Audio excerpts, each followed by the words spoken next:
बिस्मिल्लाहिर्रहमानिर्रहीम। अस्सलाम वालेकुम मोअज़्ज़िज़ नाज़रीन, दीन ऑफ इस्लाम में आपको खुश आमदीद। प्यारे दोस्तों, हुज़ूर नबी करीम सल्लल्लाहु अलैहि वसल्लम के कई ऐसे मौज़ात हैं जिन्हें सुनकर ईमान ताज़ा हो जाता है। इन्हीं मौज़ात में से एक मौज़ा आज हम आपसे बयान करेंगे। प्यारे दोस्तों, वीडियो शुरू करने से पहले आप तमाम दोस्तों से गुजारिश है कि वीडियो को लास्ट तक ज़रूर देखें। वीडियो अच्छी लगे तो कमेंट बॉक्स में अपनी राय का इजहार ज़रूर कीजिएगा और इस चैनल पर नए आने वाले दोस्तों से गुजारिश है कि चैनल को सब्सक्राइब और बेल आइकन को प्रेस करना मत भूलें ताकि हमारा हर नोटिफिकेशन आपको टाइम पर मिल सके। प्यारे दोस्तों, एक मर्तबा एक साहिब जुमे के दिन नबी करीम सल्लल्लाहु अलैहि वसल्लम के पास आए। आप सल्लल्लाहु अलैहि वसल्लम उस वक्त मदीने में खुतबा दे रहे थे। उस शख्स ने आकर अर्ज किया, या रसूलल्लाह सल्लल्लाहु अलैहि वसल्लम, बारिश का कहत पड़ गया है, अपने रब से सराबे की दुआ कीजिए। हज़रत नबी करीम सल्लल्लाहु अलैहि वसल्लम ने आसमान की तरफ देखा।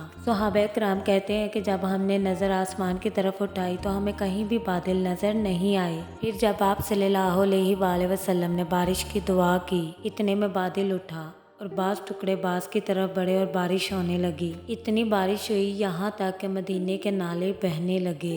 अगले जुमे तक इसी तरह बारिश होती रही। बारिश का सिलसिला टूटता ही ना था। चुनाचे वही साहिब अगले जुमे को आप सल्लल्लाहु अलैहि वसल्लम की खिदमत में हाजिर हुए। तब हुज़ूर नबी करीम सल्लल्लाहु अलैहि वसल्लम खुतबा दे रहे थे और उन्होंने अर्ज की, या रसूलल्लाह सल्लल्लाहु अलैहि वसल्लम, हम डूब गए, अपने रब से आप दुआ करें कि आप बारिश बंद कर दे। हुज़ूर नबी करीम सल्लल्लाहु अलैहि वसल्लम फरमाने लगे, ऐ अल्लाह, हमारे चारों तरफ बारिश हो, हम पर ना हो। आप सल्लल्लाहु अलैहि वसल्लम ने 3 मरतबा यही दुआ फरमाई। सहाबा किराम रज़ियल्लाहु तआला अन्हु फरमाते हैं, चुनाचे बादल मदीना मुनव्वरा से छटने लगे। बाएं और दाएं हमारे चारों तरफ दूसरे मुकामात पर बारिश होने लगी और हमारे यहाँ बारिश एकदम बंद हो गई। प्यारे दोस्तों, ये अल्लाह ताला ने लोगों को आप सल्लल्लाहु अलैहि वसल्लम का मौजज़ा दिखाया और आप सल्लल्लाहु अलैहि वसल्लम की दुआ की कबूलियत दिखाई। सुबहान अल्लाह। प्यारे दोस्तों, उम्मीद करते हैं आपको हमारी वीडियो अच्छी लगी। कमेंट बॉक्स में अपनी राय का इजहार ज़रूर कीजिएगा।